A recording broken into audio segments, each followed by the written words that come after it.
Well, now something completely different. Thanks, Matthias, for opening the minds about people. Very intriguing, because it's, in the end, all about people. But you are special people, because you're in the domain name industry. You play a role in this, what we just heard. And the invitation is really for you to engage with me and with others in the room to see what all these changes mean. What I'll do is I'll tell a little bit about IoT and where it comes from, what is said, how it changes the world, and then relate it to how it affects our industry. And from that, there's a call to you. So what can we do to make sure that we are on a path we want to be? You have a role there, whether it's because of being a good citizen, or whether it's because you see business opportunities, and maybe both. So the definition of IoT is manifold. One of them that I tend to use as a starter is that it's a loosely organized collaboration of autonomous sensors and actuators that are connected via IP. This is ITF definition. There's also an ITU definition, and there's many others. But in the end, and we found that if we talk about IoT in global level, the most important thing is to realize that it's a part of the internet. It interacts with internet, just like social media, communications and access to information. Yet it has specific characteristics. It is about collecting, storing, and providing access to many data. It is a fundamental part of digitizing society. And next to that, it's also partly an autonomous network with actuators that may be triggered by measures, by other things, and ultimately by artificial intelligence. So IoT, what is it? It's everywhere. You may have one of those wristbands that counts your steps and your movements and helps you to keep better track of how much you move in a day. But it's truly all over the place. The buoy you see is a clear example of what can be done with technology, what couldn't be done before. It's a tsunami buoy. It helps to detect early on the emergence of tsunamis, which means that people will not be on the beach anymore next time a tsunami will arrive. Because networks are an affordable way to keep track of what happens in nature. Earthquakes, hurricanes, and we'll need it. As we know, the world is changing. And there's more extreme weather examples. And I'm sorry, very sorry for putting a Tesla here. It should have been a BMW, of course, at this location. But also there, we see how much it's really coming into our lives. The glasses here shown, originally the Google glasses, nowadays are used already by police force. Where was it? In China or somewhere? It helps to identify the suspects that are in the police database. It recognizes it for the police officer, it flashes, and people get arrested that were on the list to be arrested. It's an example of how these things maybe not take over yet, what we do, but help us, enhance us in our awareness and our connection to systems. And I've got one of these nests, we just talked about it. It's really moving fast. When we talk about the internet, which is the core of this all, we see there's many people there that are connected to the internet already today, over half, but even many, many more devices are connected and are part of that same internet. A couple of years ago, there were already more connected devices than people, and it will just go on in this exponential curve, although what Matthias just showed us, even Moore's law seems to flat off. But it's moving up. Amazing amounts of data moving up. We talk about zettabytes, and we will talk about brontobytes soon. Much more money, that is affected by this. And if this is also your business. IoT has been on the Gartner Hype Cycles, which is basically so this is in the attention of what people talk about, look at, and want to move things since 2011. It took them to 2014 to get on top. It's now 2017, it's still on top. For those of you who look at Gartner's hype cycles, it's exceptional that the technologies are so long in. But when it's on top, it really means it's at the top of attention. Many seminars about the subject, basically. But also many actions, investments, explorations, etc. Now, there's two sides of IoT. It's the opportunities that it offers. We cannot run this world without IoT anymore. And the challenges that it brings. How do we deal with it? How do we make this work in a way we want, in a way we feel comfortable with what makes us happy? Now, the funny part I realized when rereading the slides is that where it says challenges, it's actually the opportunities. These challenges we can only affect because of technology making it possible, making healthcare sustainable in the long run. We cannot do that with people alone. We need technology to help us. Independent living for elderly, securing society, but also environmental challenges, as I said, extreme weather, dealing with scarce resources, measuring what's happening. The real challenges are, so how do we organize the governance? Because IoT and the internet don't stop at the border, don't stop within a jurisdiction. Nowadays, most crime effects at least affect 3 different jurisdictions. How do we deal with that? Standards may help. GDPR is a subject of this conference too. It sets standards of how to behave things. And this may even affect the way we organize our IoT part of the network. Privacy data collection is such an important part of this. And IoT also, importantly, provides new vectors of attack. One thing is the endpoints, the actors that do things. But the other thing is that it's also part of our networks, and that whereas nowadays our computers have firewalls, have antivirus and everything, are protected more or less and will continue to be protected more. Our telephones, the same thing. We see many IoT devices who lack that kind of protection. So concerns range really from privacy, all these new beautiful features that make our lives so pleasant. How convenient is that? Well, all the data that are used to make our life easier are on the net, and some people have more access to data than others. It was already in 2013, Wired often is ahead of the curve in its realizations. That the realization was there that there will be what is called black swan events. There will be Titanics that are sunk, and retrospectively we'll be able to see why it happened. But we need to think ahead and really think in terms of scenarios. You in your industry for your business, you as a human being in your life, you as a politician in how you organize society. IoT has become a major factor in attacks on the internet. A very clear and very well documented case was in October 2016 when the DIN networks went down thanks to what was clearly identified as IoT devices enabled attack. Webcams that were connected, that were hardly protected, and thermostats were infiltrated and helped to carry out this attack.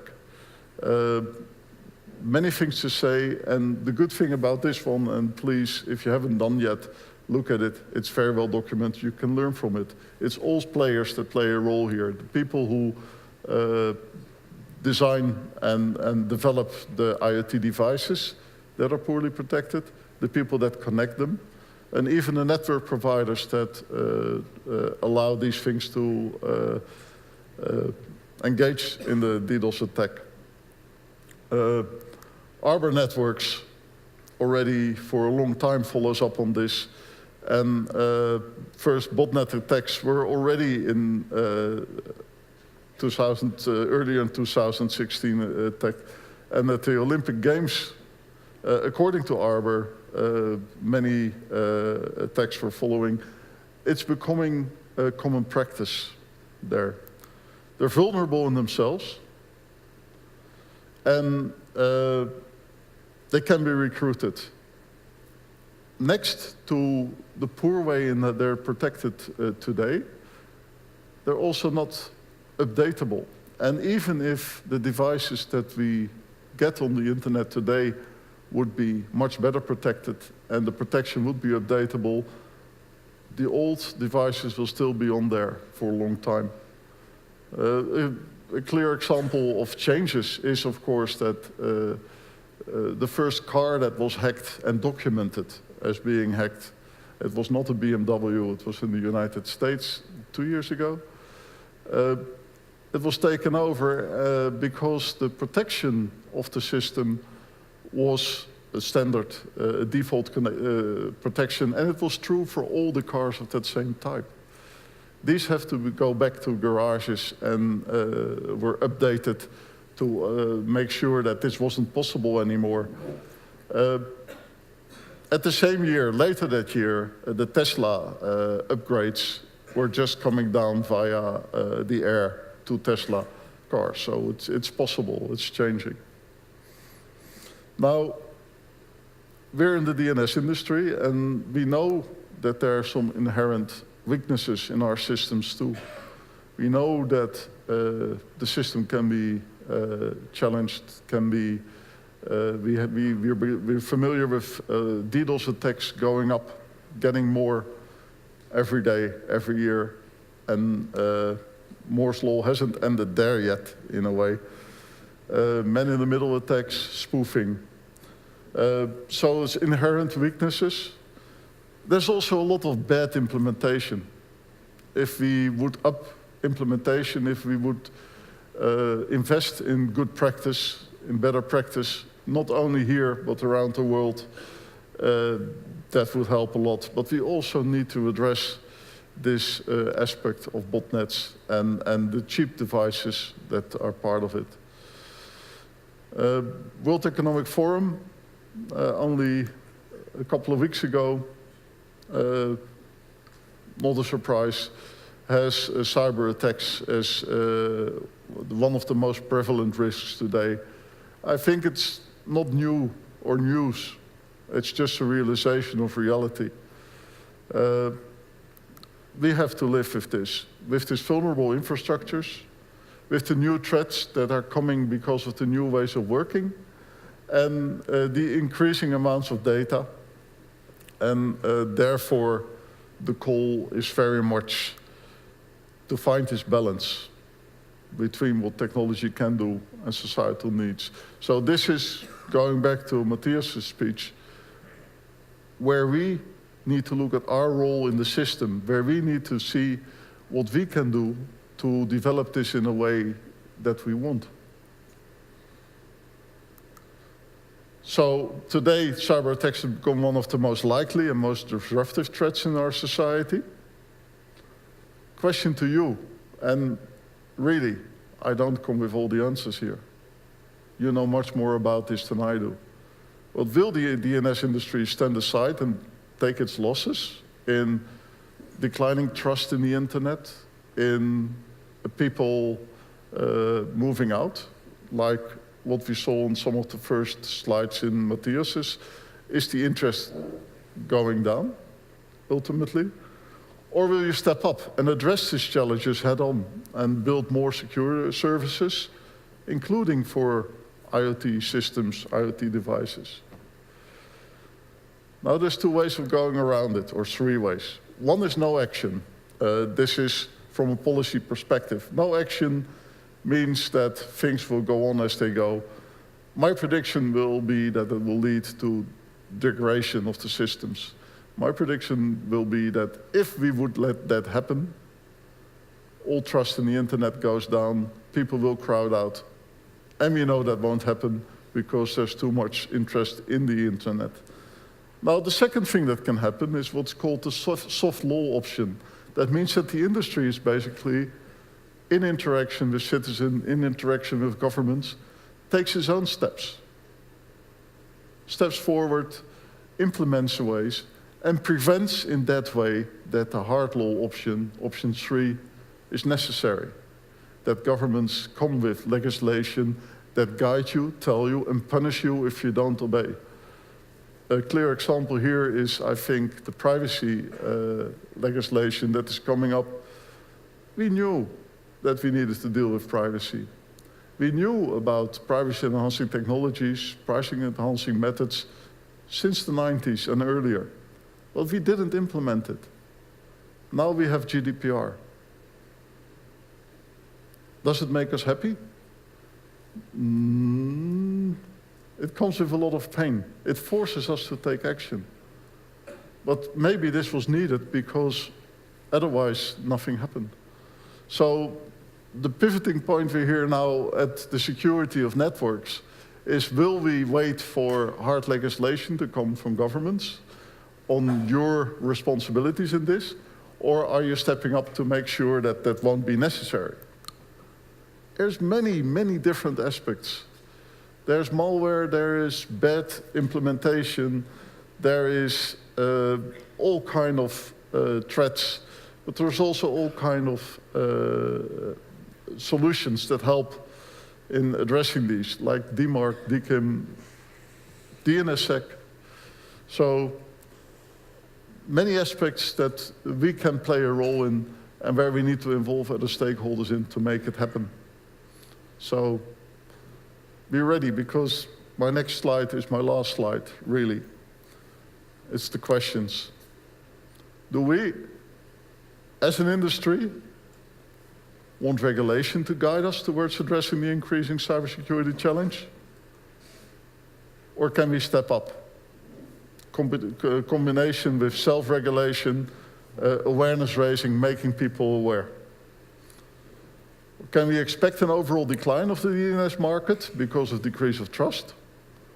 Or can we use the DNS to be instrumental in making the internet safer again, making the internet great again, however you want to express that?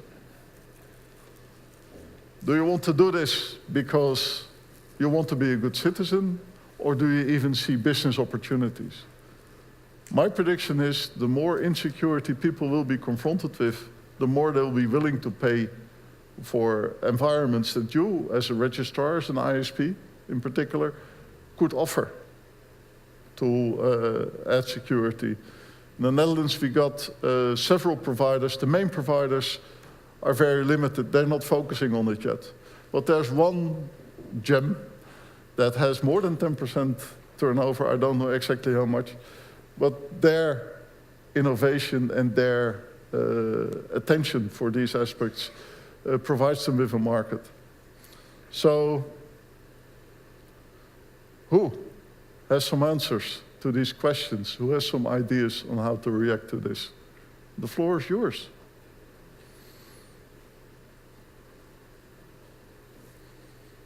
Not everybody at the same time, please. Sollten jetzt keine Scheuklappen, vielleicht Sprachbarrieren bei manchen Leuten den Ausschlag geben, dass sie sich nicht äußern? Sie können selbstverständlich auch sich auf Deutsch äußern. Ich verstehe er Deutsch. Versteht Deutsch ist kein Problem. Deutsch, genau. Also Anregungen sind, denke ich, in unser aller Sinne willkommen. Anscheinend eine erste Wortmeldung gibt's. Okay, prima. Ja, Carsten Schiefner. I just wonder whether, well, ich versuche es auf Deutsch.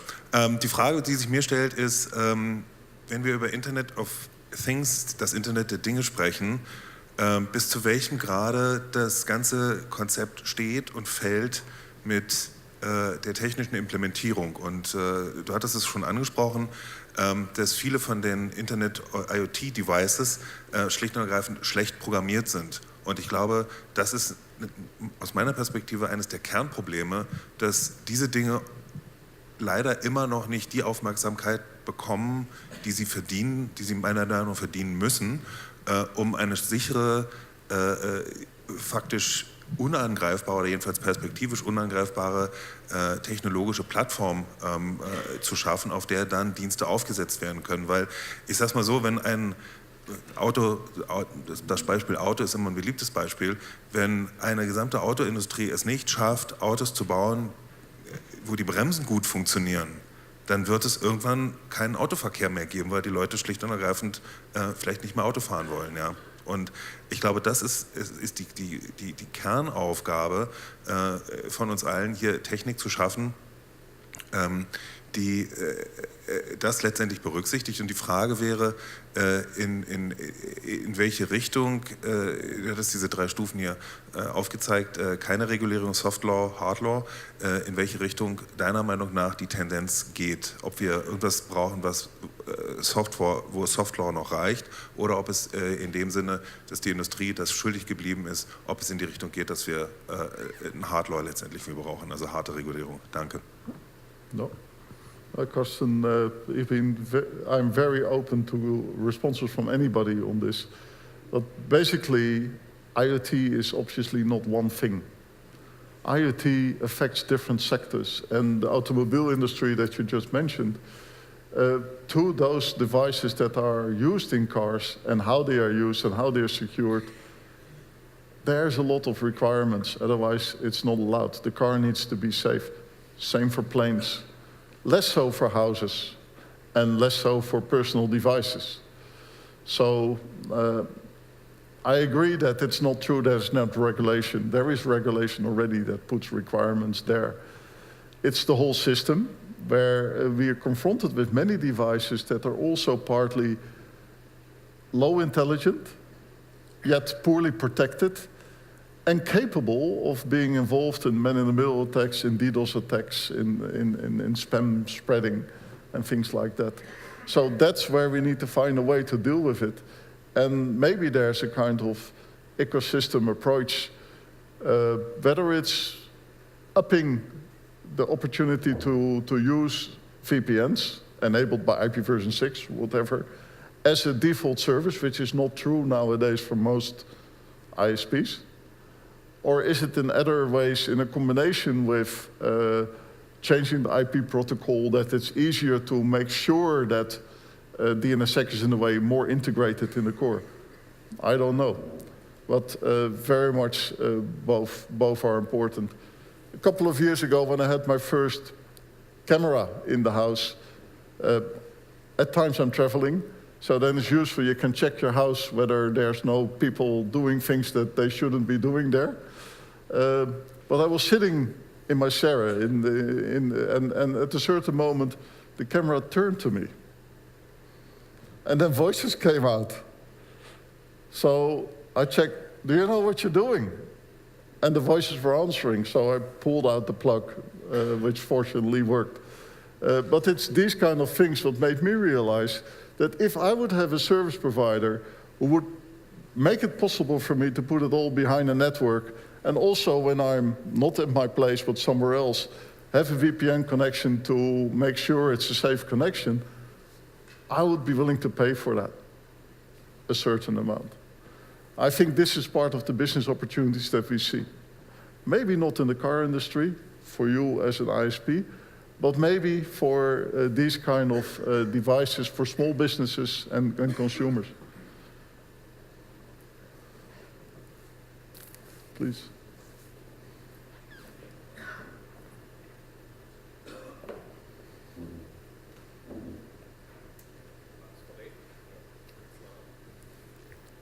The microphone doesn't work at this moment. Yes. Oh, it wasn't open on the other end. My name is Max Fauré. I'm afraid I don't see any way that we could avoid regulation. First of all, I'm not a great believer in self-regulation, but that's beside the point. Even if we as a German or even European industry could agree on building more security into IoT devices, that does not stop any foreign industry from flooding the market with devices that are not secure. And the difference to having a car that has brakes that are not functional is that most people don't even realize that their IoT device is broken. So if it's part of a botnet that maybe tries to brute force logins or something like that, the owner of the IoT device will never know and he will not bother. So in many cases, there's no immediate threat to the owner of the device, and that is why it has to be regulated by other means. And those devices will, in the end, have to auto-update itself, and there has to be a regulation on that. Yeah, I hear what you say. Nowadays, you have a car where the gas and the brake is the same pedal. It's intelligence. You're familiar with that? It's in the market. It's intelligence in that. And that's next to also what you've heard of, is that cars can now detect proximity of other cars and already start braking for you if you haven't seen it. So car manufacturers will be responsible for how this works out on the road. So if they offer this service, but instead of braking with that same pedal, the system gets confused and uses the gas, the car manufacturer has a problem. Even when the driver also, yes, I agree. So you see how thin that line is. Now you had a remark about you believe in self-regulation. Yeah, for me, self-regulation is the ideal form of regulation. It means we see where our responsibilities are and we take care of it, so we don't wait for government to force it down our throats. I think GDPR is an example where we see governments do force us something down the throat because we didn't take our responsibility, self-regulation didn't work. So it's these two little thingies that I'd love to respond to your otherwise very good remark. Thank you. We've got Peter. Ja, danke Martin. Peter Koch, DENIC.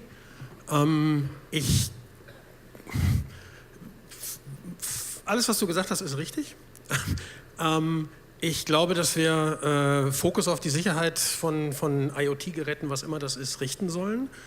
Aber diese Eigenschaft, die denen im Moment zugeschrieben wird, schlecht gepflegte Software, massenweise unsichere Systeme, das ist ja nicht wirklich neu. Langsamer bitte in Deutsch. Oh, I'm sorry. No, let me switch to English. So the experience that we have lots of insecure devices flooded onto the market and being present on the internet everywhere, that's not really new. We have a very successful vendor in the northwestern United States that helped us go through this experience once before. And at that point in time, the answer to that was not necessarily regulation. There's operational mitigation of the threats and the issues. And I think we should look at, be careful what we wish for. Because I sense that a couple of the regulators, and that is the security industry, but also the cyber people, they look into this with an interesting mixture of desperation and joy, because they're desperate in the extent that they see there is operational threat. You mentioned botnets and so on and so forth, but there's also a large opportunity to get this damn thing internet under control if we go to regulate access to the internet. So we know that one of the pillars of success of the internet is that the access to it is not regulated. You don't need this seal of approval for your internet device, for your operating system. And by the way, that would have been very, very detrimental to the whole thing, because much of the growth and the innovation on the internet is based on open source software. Who is going to pay for the certifications there? So that would be a very dystopic view if we only had that in mind. I think the answer is somewhere in the middle. We there might be something or some aspects to think about in terms of who is responsible for the software. It's definitely not the end user. But there's also the operational mitigation, like detection and mitigation of incidents, and ISPs will play a role. And we've discussed this in various venues, especially in the IGF, of course, that there is a joint responsibility, and we could now go on to the ISOC theme of this exact phrase that it's a joint task, and there's no one single solution. But don't put it all on the vendors and access regulation. Operational mitigation, which has been successful actually. We're talking about century-only events, kind of. Every other attack is going to be an order of magnitude bigger, but we don't really see these attacks on a daily basis at that magnitude, and we shouldn't be too much influenced by these, to be singled out events. So I vote for a connection here between operations and access. Thank you. Yeah, no, thank you, Peter. Very much agree with everything you say there. Very much at the core of things. One of the things, while the microphone goes there, that is happening now is we become more aware of what this brings, because it was a cowboy time, as the words my previous speaker mentioned too. There were no rules. People were innovating, things were popping up, and things are going across borders anyway.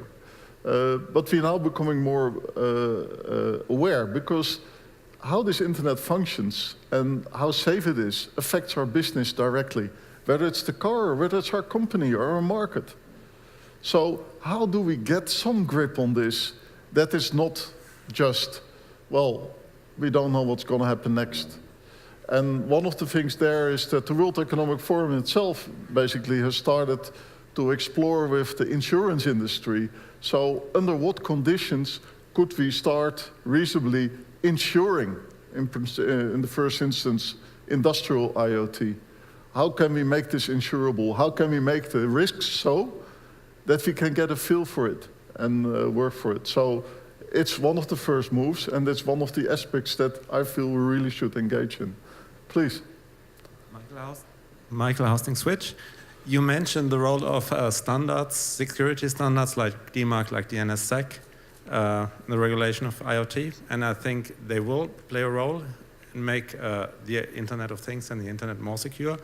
However, we see, at least in Switzerland, a very low adoption of these technologies. So the NSSEC is maybe at 1 or 2%. DMARC, nearly nobody has it, and SPF, most people have it when they were used when they were impersonated and used for a spam campaign. And I think that's one possibility where regulation can help. As far there is no liability for someone if he doesn't use any protection mechanisms or standards.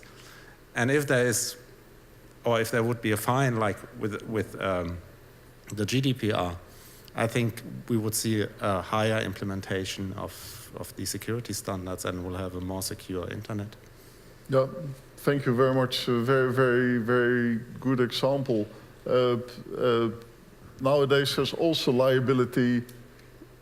Well, I'm Dutch, so let's say when you have unprotected sex and you know that you have a disease, you're liable.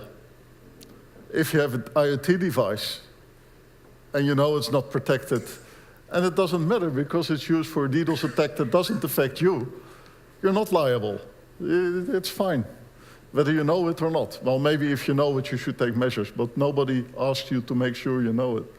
So that's a good point. The second point you make, we got all these great open internet standards that would help improve security and ensure there's less man-in-the-middle attacks and all these things.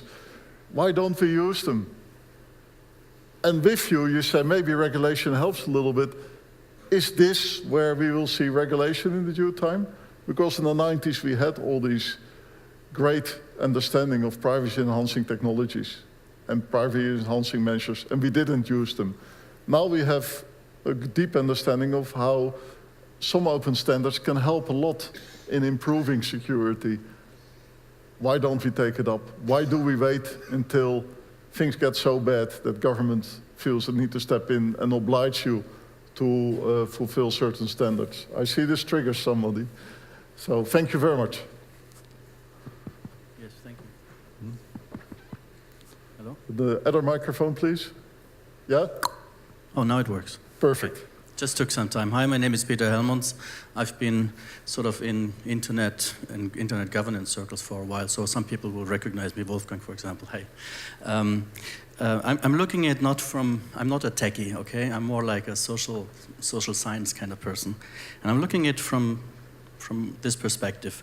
On the one hand, we know people are lazy, including myself. Every one of you has probably heard about PGP, mail encryption. How many do actually use it? Right. The other thing that we need to recognize is technology, hardware, software is inherently unsafe. We will not be able to get all of the IoT producers worldwide from China, Taiwan, Korea, and wherever to follow our standards. Just because we have a law demanding that any government services, IoTs, need to follow this standard will not change the world of production of IoT devices. So taking these two together, we need to look at a different approach. We cannot ask people, please make sure you only buy the secure device. They'll buy the cheapest. And they will not enable a different admin password because they are lazy. So take that as a given, and then we need to think about what's the challenge for the techies in the room. Can we encapsulate both the insecure hardware, the insufficiently secured passwords and software with all the faults in a secure framework of either network security services that basically says, we don't care what hardware that's running because we have some sort of a package that runs on top of it and that makes it safe.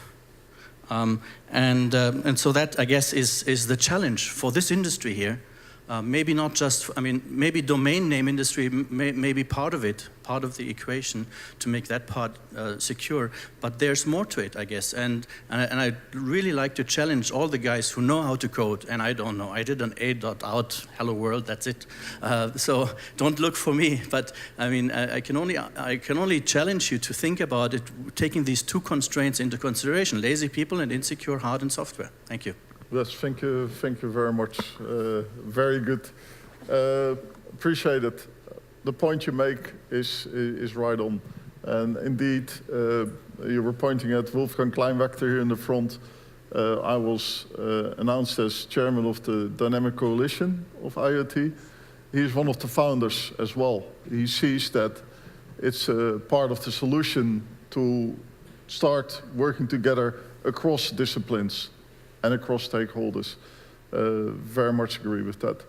One of the things with the DINATEC, and if you look to the analysis, is that you see that, well, the network providers can also scan everything that's connected to the internet and see, hey, this is not a secure device. Of course, they still allow it to be on there.